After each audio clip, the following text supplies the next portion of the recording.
Nah hari ini praktik-praktik penyimpangan akidah ini kok di eranya Joko Widodo ini begitu terbuka.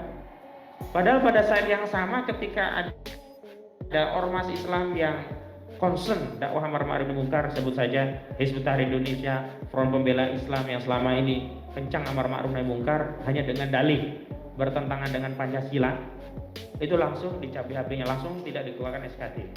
Jadi semacam ada pembedaan sikap. Jadi kalau yang merusak akidah Islam itu disponsori, dilindungi, bahkan diglorifikasi karena disiarkan kemana-mana, dapat forum, dapat tempat.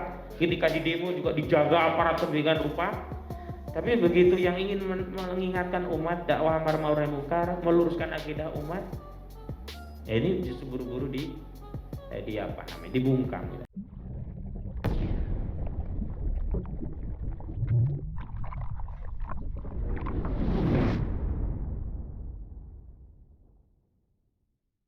Yuk dapatkan pahala jariyah dengan berwakaf di Badan Wakaf Al-Quran.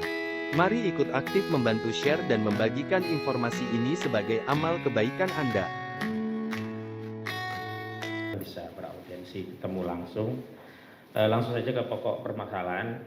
Yang pertama terkait status hukum ini ya. Memang terhadap Panji Gumilang ini sudah ada laporan pidana ke Barreskrim Mabes Polri. Laporan pidana nomor 163/B di SPKT Barreskrim Mabes Polri.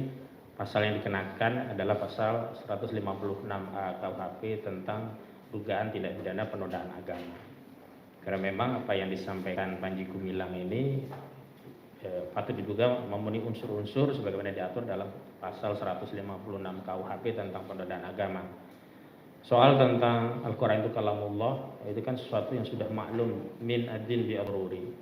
Bahkan tidak ada yang berselisih tentang hal itu, dan tentu saja mempersoalkan hal itu merupakan penyimpangan dalam akidah Islam.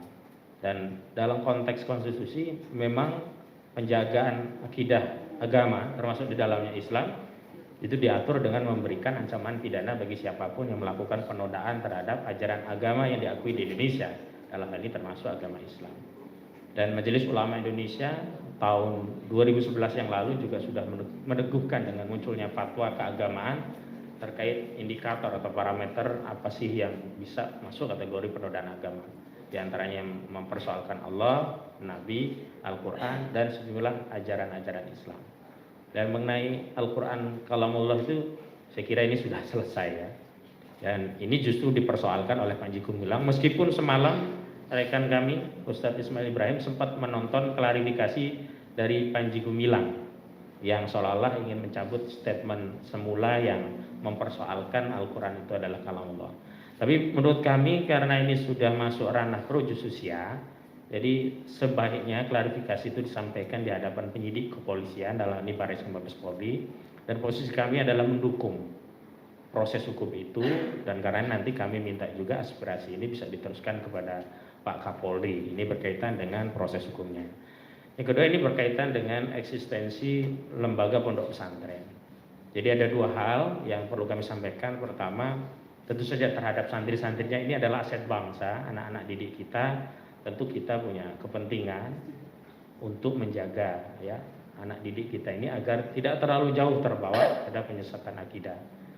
Kemarin salam dengan salam Yahudi, Idul Fitri dengan barisan yang ikhtilat ya, campur baur. Ini kan sesuatu yang di Imam Mazhab itu sudah tidak pernah dibahas bahwa itu jelas bermasalah gitu. Adapun kalau diklaimnya adalah mazhab Soekarno, ini kan konfirmasi kejahilan seorang Panji Gumilang. Jadi mazhab fikih itu tidak ada yang kemudian merujuk kepada Soekarno. Jadi kalau mazhab fikih ya Imam Syafi'i, Imam Hanafi, Imam Malik. Nah itulah mazhab-mazhab fikih yang muktabar, yang mereka adalah imam mujtahidin yang kita akui ijtihadnya dalam perkara fikih ya gitu. Sehingga statement dari Panji Gumilang ini memang satu sisi ini bermasalah bagi dia, yang kedua ini membahayakan bagi generasi bangsa Indonesia khususnya umat Islam. Karena itu terkait Az-Zaitun ini kita punya kepentingan untuk menjaga akidah umat Islam secara umum, juga khusus kepada santri-santri atau anak didik di Az-Zaitun. Yang kedua terkait kelembagaan Az-Zaitun ini sendiri. Jadi kita ini kan rakyat membayar pajak.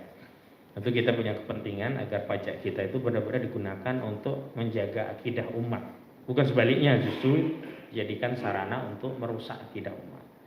Az-Zaitun ini menurut keterangan dari Ridwan Kamil dan juga diakui oleh Panji Gumilang sendiri mendapat bantuan dari Kemenak besar sekali, miliaran, ya, miliar rupiah.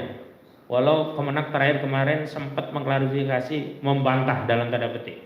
Tapi pernyataan Ridwan Kamil, Gubernur Jawa Barat, tegas menyatakan ada aliran dana. Karena itulah agak dalam tanda petik angkat tangan ya Gubernur karena kewenangan di Kemenak, dan kemudian pengakuan dari Az-Zaitun sudah dapat bantuan banyak miliaran. Jadi negara memang terlibat memberikan bantuan. Karena itu kita punya kepentingan agar negara melakukan evaluasi terhadap keterlibatan itu. Karena anggaran itu ternyata digunakan untuk mendidik anak didik kita justru keluar dari akidah Islam. Nah, karena itu juga kita minta nanti aspirasi kita ini mohon untuk diteruskan juga kepada Gubernur, juga Kemenak berkaitan dengan bagaimana eksistensi pondok pesantren ini, perizinan juga eksistensinya karena di kewenangan Gubernur Jawa Barat ada di wilayah Jawa Barat.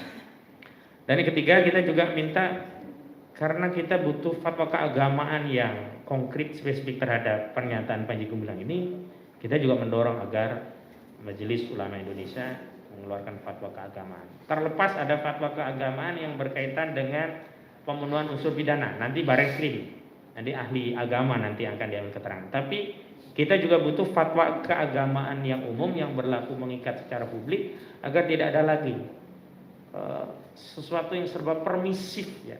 Menganggap mengatakan demikian itu dianggap sepele. Dan memang yang terakhir kami menyadari bahwa informasi terkait Az-Zaitun itu sudah lama kita dengar, tapi tidak didemonstrasikan secara telanjang dan terbuka seperti hari ini. Nah, di era rejim Jokowi inilah kami kemudian menilai ini semua yang berkaitan dengan penistaan agama, penyelewengan akidah umat itu terjadi secara telanjang dan dalam tanda kutip dilindungi oleh rejim gitu. Kami tidak mau kemudian perilaku yang terbuka menyampaikan penyesatan ini menjadi tren sehingga kita tidak punya lagi sarana untuk menjaga akidah umat. Mohon maaf, kalau dulu orang melacur itu sembunyi-sembunyi ya, sekarang sudah ada tren orang melacur itu terbuka dan dianggap sebagai kebebasan berekspresi, dan bahkan gelarnya bukan pelacur lagi, dianggap pekerja seks komersial. Nah, termasuk orang yang menyimpang dari akidah Islam itu dulu sembunyi-sembunyi, mungkin ke dukun itu tidak kelihatan orang, dia nyembah sesuatu itu tidak diketahui orang, dan kalau dia sampaikan dia takut juga. Nah, hari ini praktik-praktik penyimpangan akidah ini kok di eranya Joko Widodo ini begitu terbuka. Padahal pada saat yang sama ketika ada ormas Islam yang concern dakwah amar ma'ruf nahi munkar, sebut saja Hizbut Tahrir Indonesia, Front Pembela Islam yang selama ini kencang amar ma'ruf nahi munkar hanya dengan dalih bertentangan dengan Pancasila, itu langsung dicabik HP-nya, langsung tidak dikeluarkan SKT. Jadi semacam ada pembedaan sikap. Jadi kalau yang merusak akidah Islam itu disponsori, dilindungi, bahkan diglorifikasi karena disiarkan kemana-mana, dapat forum, dapat tempat, ketika di demo juga dijaga aparat sedemikian rupa. Tapi begitu yang ingin mengingatkan umat dakwah amar ma'ruf nahi munkar, meluruskan akidah umat, ini justru buru-buru dibungkam. Nah, saya kira substansi itulah yang ingin kami sampaikan, dan di antara wewenang dewan itu adalah menyerap aspirasi, dan terima kasih sekali kami bisa diterima karena kami tinggalnya ini di Bekasi ya, kami salurkan aspirasinya melalui dewan di kota DPRD di kota Bekasi. Itu saja yang bisa kami sampaikan. Terima kasih. Assalamualaikum warahmatullahi wabarakatuh. Waalaikumsalam warahmatullahi wabarakatuh. Terima